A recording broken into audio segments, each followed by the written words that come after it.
ভারতকে নিয়ে পাকিস্তানের বাবা খ্যাত মোহাম্মদ আমিরের ভবিষ্যৎবাণী একে একে ফলে যাচ্ছে। সত্যি সত্যি ওপেনিং এর কারণে ভারত দক্ষিণ আফ্রিকার কাছে হেরে কার্যত ব্যর্থ একটা দল বর্তমানে। কিন্তু বাবা আমির কি কখনো ভেবেছিলেন এবারের বিশ্বকাপে পাকিস্তানের এমন করুণ দশা হবে? ভারতের কাছে শোচনীয় পরাজয়ের পর এবার হার মানতে বাধ্য হলো ইংল্যান্ডের কাছে। এই হারের ফলে কার্যত সেমিফাইনাল থেকে অনেক দূরে সরে গেল পাকিস্তান।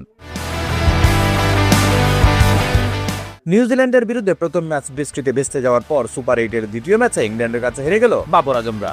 বাবররা প্রথমে ব্যাট করে 9 উইকেটে তুলে 164 রান। জবাবে ইংল্যান্ড 8 উইকেটে 166 রান তুলে নেয় 19.1 ওভারে।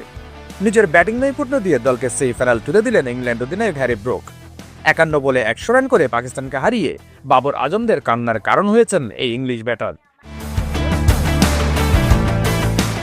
জয়ের জন্য 165 রান তাড়া করতে নেমে শুরুটা মোটেও ভালো হয়নি ইংল্যান্ডের। ফিল শট 0 এবং জস বাটলার 2 রান করে আউট হলে কার্যত চাপে পড়ে ইংল্যান্ড। কিন্তু এই চাপ সহ্য করে এক পাশ আগলে রেখে ব্যাট করতে থাকেন অধিনায়ক ব্রুক। 51 বলে 10টি 4 এবং 4টি ছক্কা দিয়ে 100 রান করা ব্রুক শাইনের বলে আউট হওয়ার আগে অনেকটা জয় নিশ্চিত করে দিয়ে যান ইংল্যান্ডের। শেষ দিকে ব্রুককে সাহায্য করেন স্যাম কারেন এবং উইল জ্যাক্স। স্যাম কারেন করেন 15 বলে 16 এবং জ্যাক্স করেন 23 বলে 28 রান।